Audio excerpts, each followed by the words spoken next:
Hi, my name is Lumen and this is the second video in a 2-video series designed to teach you how to use the Play-Agricola.com website. If you haven't watched the first video, which focused on learning the interface and building a record of solo games, I strongly suggest you do that now. You can find a link to it in the description below. The main reason to watch that one first is because I'm going to assume that you've already learned how to use the interface as explained in that video. This video will make a lot more sense if you've already tried or practiced using the interface in solo games as recommended in that video. This video concentrates on additional knowledge and conventions used when playing multiplayer games on Play-Agricola.com. As you watch, you should keep an eye out for 3 things. First, how to appropriately mark resources, points, and cards. Second, reading and responding to chat. And third, chat conventions for announcing things like feeding or card benefits. The point of all of these is the same, to make the game flow more smoothly and quickly. And this video tries to show you examples of the different types of these actions. So for instance, I'll show you how to use the food connoisseur occupation, which gives you an extra resource when you take food. But the same conventions apply to a whole category of occupations that allow you to stack resources that you can gain in the future. And I'll show you the passing miner read exchange, not because it's a wonderful card, but because it's a passing miner which needs to be paid for by hand or manually. It's emblematic of many cards. I've tried to pick cards that represent the various types of cards and actions that you'll often play or see played in games. So with that said, let's get started with multiplayer games. We see that in room 15 there are 3 players waiting for a game. Let's go to room 15. Let's click enter the room. And here indeed we have 3 players waiting for a 4-player game. These games often have requirements, such as requiring that you be a registered player and that certain number of plays, perhaps 20. And these games have those requirements so that they can be sure that people playing the game will have that interface experience that's so necessary. Now that we're in the room, we join the game. So of course, pick your favorite color, mine is green, and press join. So now we've joined a game created by Not Lumen, and also playing with us will be other player 1 and also Not Lumen. So soon, Not Lumen will begin the game. So just like the solo game, we click enter game, and then our windows will pop up. Now instead of 3 windows, we have 6 now. We have our original game board and our hand, just as previously, but now along with our own farm, we have everybody else's farm board. So now we've entered the game, and I've reorganized my windows to my liking. The cards for the draft are up here on the main game board, and we have our first pack of 9 cards to choose from. So draft 9 is usually what's played on the website. It's the most common variant. To do this, we're going to left click a card and click take. This moves the card from the main game board to our hand. When we pass our cards, we'll pass them to the blue player who is on our right, as seen on the main game window. Because we're not actually at a tabletop, there's no clockwise circle to go in, so instead we go left to right on the digital version. When I click done, this pack of cards passes to blue, and I'll get the previous pack of cards from white after white has made one selection from the pack. So here we have our pack from white, and just like the previous pack, we left click our favorite card and select take. Clicking done passes the pack along. Sometimes the dialog box will show up with an error message, but just press done again and things will resolve themselves. So once again, let's pick a card. I think this one will do just fine. So just like in real life, sometimes in the draft you're waiting for one player to pick all their cards. Here the red player we see has 4 packs of cards in front of them, so we just need to wait for the red player to do their picking.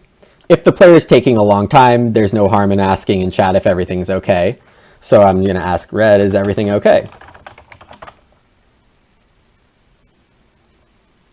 And we get a quick response from red saying that it's just a tough decision. So we now jump ahead to our last occupation pick, and I think I'll take the award winner here. And once we take our last occupation, now that we have 7, the minor improvements will automatically appear, and then the whole process repeats again, just like the occupations. So for example, I'll take the goose pond and pass this pack along. So now we're here with our last minor improvement pick, and after we make a pick, let's take the read exchange, then the game should automatically start if everybody else is done drafting, and they are. And we see also Not Lumen, the blue player on our right, is the first player, which means we're going 4th. So the game is started, and the blue player is the starting player as evidenced by this yellow square on top of their name. So they've already announced that they're playing the rancher occupation, which will let them get a wood for every round that they lead in the least unused spaces. and so blue will now end their turn.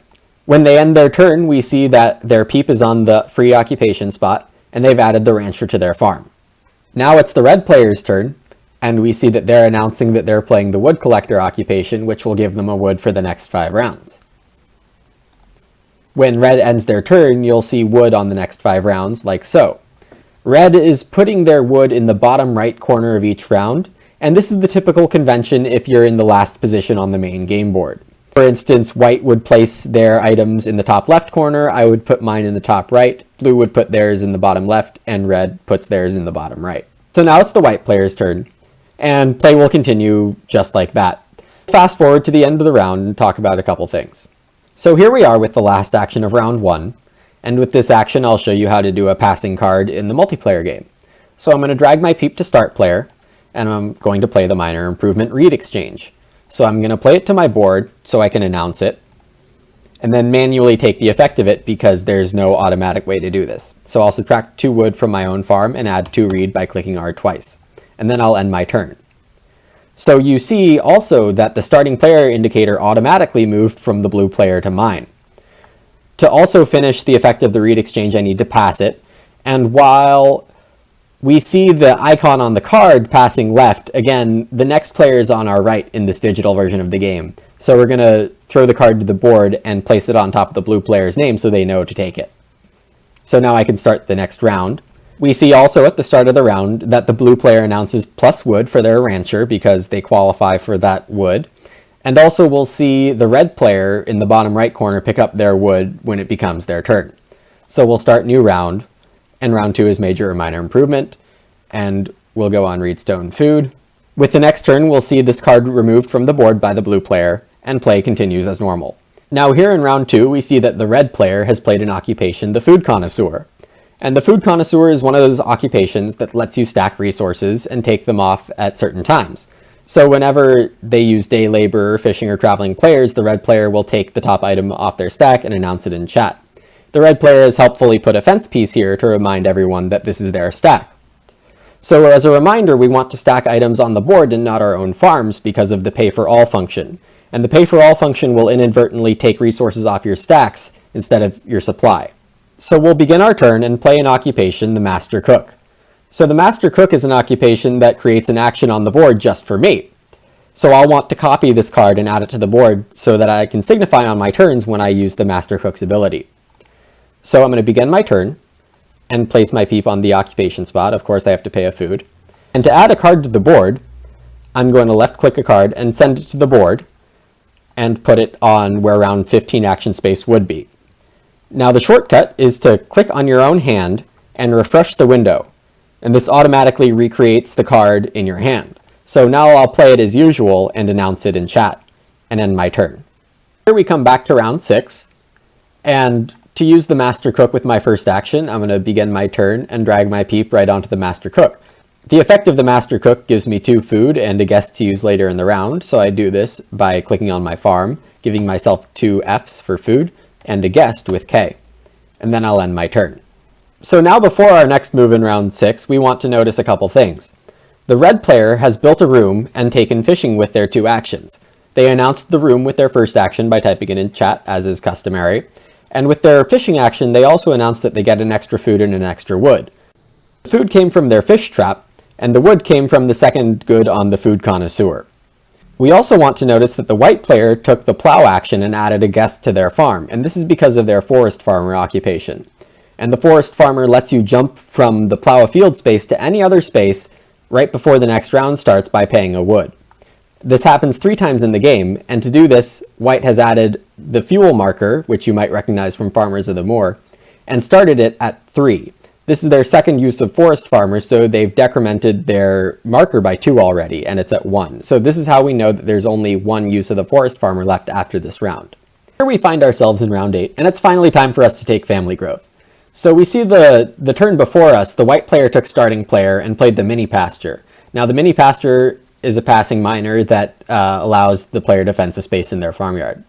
So by convention, even though the arrows pass left, again, downstream is to the right in this version, so the white player put the mini pasture on top of my name. So now I'll add it to my hand and move on with my turn. So I'll begin the turn drag my peep to family growth, and as a reminder, the second peep is automatically generated for you, and we get to play a minor improvement. Now, the minor improvement I'm going to play is called Witch's Dance Ground. It's from the France deck, so I'll announce it and then show you what it does. The card says, place this card on or beside your farm, and if I place it on my farm, I can cover 2 orthogonally adjacent unused spaces. So there's a trick to doing this, and it involves some tiles used in Farmers of the Moor. So if I press 3 or 4, we get a forest tile or a moor tile, and in the expansion these automatically count as used spaces but have no other function for the base game, except that the automatic score recognizes that they count as used. So this is how I would show that Witch's Dance Ground is covering up 2 spaces on my farm. The other option is to have Witch's Dance Ground extend your farm by 2 spaces, and I would add a marker where I would want those 2 spaces if I elected that. But for this purpose, I'm not using that function of Witch's Dance Ground. Additionally, I have a card out called the Mastermind, which gives me a bonus point for every card that has this bonus point symbol. So as a reminder, we'll click Shift J on top of Mastermind to add a bonus point, and I'll end my turn. Secondarily, the blue player has a card that lets them convert resources to food when family growth happens, and they announce it in chat when they do this. Now towards the end of round 11, and I'll show you the last couple moves of this round. So I'll begin my turn, and here I'm going to plow. In the last couple of rounds, I played the ground pickaxe plow, and this plow lets me plow up to 3 fields once during the game on either of the plow spots. But to do this, I have to place 1 wood from my supply on 1 or 2 orthogonally adjacent spaces to that plow space. So for example, I'll go on plow, and if I want to plow 3 fields, I have to subtract 2 wood from my own farm and place wood by using Shift plus W on 2 of these spaces next to the plow. So for this example, I'm going to put a wood on the grain and a wood on the expensive occupation, and thus I've paid the cost of plowing 2 fields with the ground pickaxe plow. So I'll plow 3 fields by using the I hotkey and pressing Shift to have them appear where my cursor is. And I'll also announce in chat that I'm plowing 3 fields, and I'll end my turn. Now we've skipped ahead to my next move, and in the meantime, I want to note something. The red player took starting player and played a card called Winter Deadwood, and then announced in chat plus W. So Winter Deadwood is one of the cards that has an option of what to do. So with this card, you pay a wood for a bonus point or receive wood and pass the card along. So by announcing plus W in chat, he's saying that he took the wood, the second option, and passed the card along to white, and that's what happened. So now I'll begin my turn, and I'll show you the effect of the Social Climber, which is my second occupation. So I'm going to renovate, and it's important to note that I'm the first one to renovate to stone. So I'll renovate to stone and pay for all first. And then the effect of the Social Climber is that when you're the first player to renovate to the next level, you receive 3 stone. So I'm going to take 3 stone. I'm also going to announce in chat that I'm renovating and that I get 3 stone as a result. I also get a major or minor improvement, and for this I'll play the pottery by dragging it from the major board and announcing it in chat. I'll also select pay for all here to deduct the right resources and end my turn. So now we've skipped ahead just a bit into the last action of round 11, where red took 1 cow and gets an extra grain from their Outrider. As a reminder, Outrider is the card that gives you an extra grain when you use the most recent round card. So this is one other thing you have to announce in chat. We now see that red has another cow and grain compared to their previous move. As a side note, they can hold 2 different animals in their house, thanks to Kids Corner. We owe 6 food, and I want to show you how to convert resources to food and announce that in chat. So along the way, I've built the Basket Maker's Workshop and the pottery, which allow you to convert reed and clay to 3 and 2 food each respectively once per harvest. So to do this, it's just manual. So I'm going to subtract a clay and subtract a reed from my supply and give myself 5 food. And then I can feed 6 food as normal. Now I do need to announce this in chat. So an example of how to do this would be to say convert 1C, 1R to 5F and then feed 6 food. And that's how you would announce using a resource guild or some other means that's non-traditional to feed your family. We're now in round 13 and ready to take our second move. In the meantime, the blue player has taken fences with their first action and announced that they're fencing 12. We see that they haven't done that action in terms of what their farm looks like right here. They still have most of their wood, but this is a convention normally done online to save time, because if blue takes the time to build all their fences and then end their turn, it takes more time, and instead they can usually fence while the next player's turn is happening. So we can announce, Blue, can you send farm? And Blue will happily send their farm. Now they've sent their farm and we can see which configuration they fenced in. This is an example of a larger point I want to make, and it's that your farm is only automatically sent when you end your turn. For any changes after your move, you have to announce it in chat and then send your farm by going to Controls, Send Farm. And the dialog box saying data sent will show up, and that's how you know your farm has been updated and sent to other players. This is very important so that other players know what state your farm is in. So now we've zoomed ahead to the end of the game.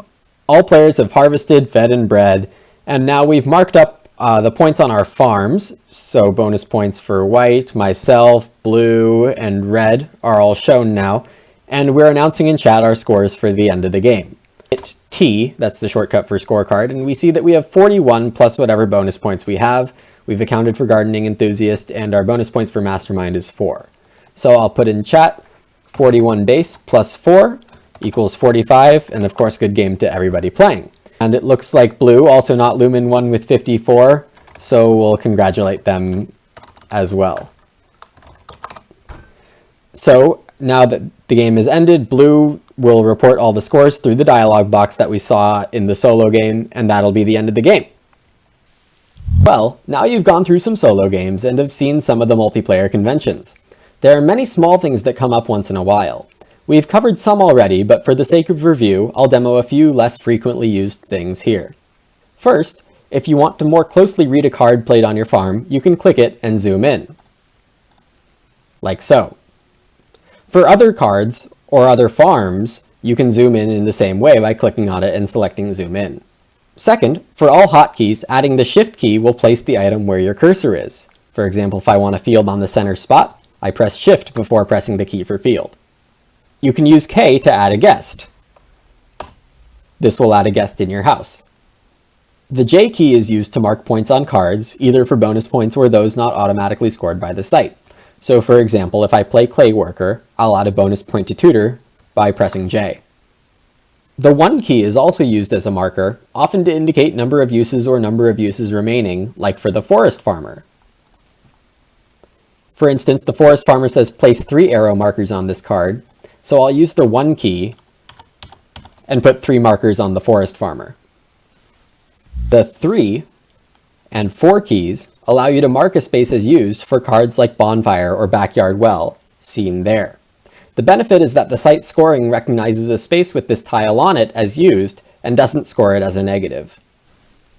The L key allows you to place a pink dot on your farm or board. This is just another marker for reminding or counting, and is often used to indicate that a good will be variably placed on future round spaces, for example, like the food from Absinthe seen there. So I would place the food like so. I'm putting the dot in the center of the round space rather than in a corner to signify that the food doesn't necessarily belong to any one of the players, but needs to be placed at the start of the round. Sometimes you'll need a random number. For example, occupations such as the Perpetual Student, which allows you to play a random occupation, or the Veterinarian, which allows you to randomly draw 2 animals and get one if they match, require a random draw. To do this, you simply type /random, followed by 2 numbers, how many random numbers you want, a space, and out of how many possible numbers there are. So for instance, /random1 space 6 will get you a random number between 1 and 6, just like rolling a die. Here, we would roll a 1. Just make sure you predefine the outcomes and tell the other players what means what before you generate the numbers. For the Perpetual Student, the convention is to order your occupations alphabetically. So, for example, here, if you randomly generated a 1, you would play the occupation in your hand that's first alphabetically. For the Veterinarian, you would stack your animals on the board and start off by letting 1 represent the top animal and 9 represent the bottom animal. Here, /random2 space 9 gets us 2 numbers between 1 and 9. Here it would be 4 and 9, which is a sheep and a cow, which don't match, so we wouldn't get an animal. Once you're in games, you'll notice that some players have meeple-shaped playing pieces and fancier resources. This is a reward for those who have donated to the site. Rumor has it that donators get family growth when they want it more often. As I've mentioned before, if you forget any of this seldom used stuff, It's totally fine to ask the other players in chat how to do it or how it's normally done. As long as you know the main details of the interface, everyone will be happy to help out with the edge cases. Now, some last thoughts. Some of these come from a post from user jfulltime, linked below in the description. First, it's super important to pay attention to the chat box. This will let you know what cards the other players have played.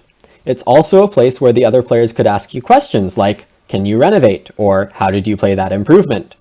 Being able to ask questions and get quick responses improves the flow of the game.